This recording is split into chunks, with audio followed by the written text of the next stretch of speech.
Général. Ensuite, pour le groupe UDR, Charles Aloncle. Merci Madame la Présidente. Merci Monsieur le Directeur Général pour votre présentation très claire.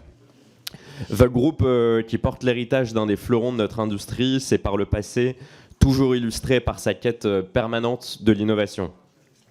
Je pense à l'intuition fondamentale de votre fondateur, Armand Peugeot, qui a su laisser derrière lui les moulins à café pour prendre le virage audacieux de l'automobile.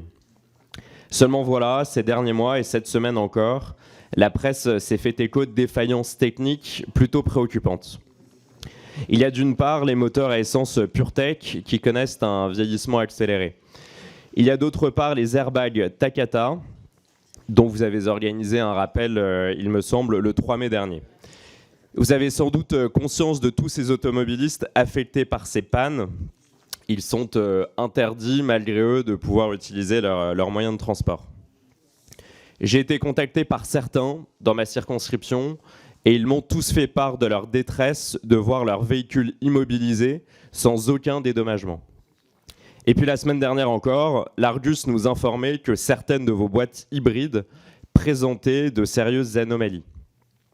Alors, Monsieur le Directeur Général, comment expliquer ces dysfonctionnements chroniques à grande échelle ? Est-ce que, selon vous, il y aurait eu un déficit d'investissement chez Stellantis dont on déplore aujourd'hui les conséquences fâcheuses ? Est-ce que la stratégie légitime de baisse des coûts de production prônée par M.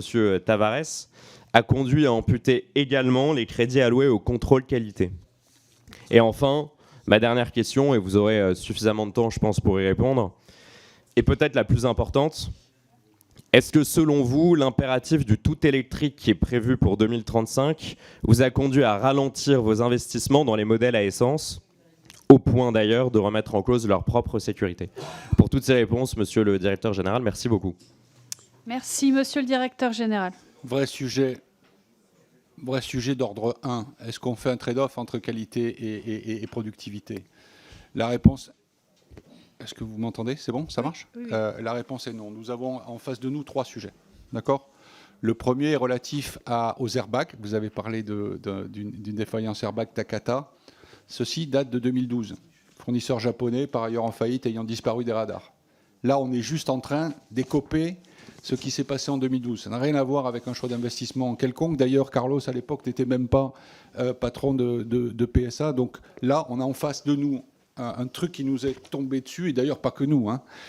Et on a pris un engagement vis-à-vis des clients. On a dit on a 500 000 clients dans la rue, là. On va avoir passé le cap des 300 000 réparations effectuées le 15 novembre. On le suit toutes les semaines. Et je vous prie de croire que quand les airbags sont en concession, le concessionnaire et ou l'agent a 5 jours pour faire le boulot vis-à-vis du client final, justement pour ne pas immobiliser les clients. On a mis 35 000 voitures à disposition en France, véhicules d'occasion, mais à disposition des clients pour garantir leur mobilité de manière à pouvoir gérer la mobilité dont ils ont besoin pendant cette période. Et on aura fini, fin de l'année, 500 000 reprises. Takata.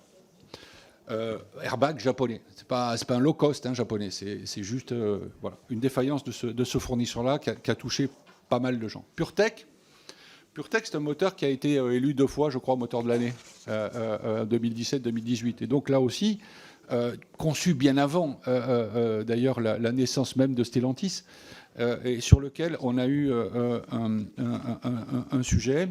Donc je suis d'abord, il faut qu'on soit clair, affecté par ça, parce que vraiment ça... Moi Peugeot, moi Citroën, moi Stellantis, portant la qualité... Comme étant, je veux dire, un point numéro 1 de nos préoccupations, avoir à s'avaler ça en ce moment, c'est pas ce qu'on voulait. Donc ce qu'on fait, c'est qu'on intervient le plus vite possible auprès de nos clients, premièrement. Deuxièmement, on offre une couverture exceptionnelle de garantie de 10 ans sur les moteurs qui sont repris, aux 175 000 km, d'accord ? Et on va faire en sorte d'être très très proche de ceux qui ont souffert avec nous sur ce genre de sujet. Donc si vous voulez, ces 2 sujets qui illustrent probablement les deux points clés de votre intervention, sont des sujets qui sont nés antérieurement à l'une quelconque de décisions d'investissement qui sont les nôtres. Par ailleurs, vous savez, on doit mettre quelque chose comme 6 ou 7 milliards d'euros en R&D, et on est à fond sur l'INO. Donc on ne fait pas de trade-off. On a juste pris la vague, Et en général, Merci. ça vole en escadrille, tout pour être clair. Et en ce moment, on est en plein dans l'escadrille. Merci, On va s'en monsieur le sortir. directeur. Merci. Merci, monsieur le directeur. Peut-être je peux vous maintenant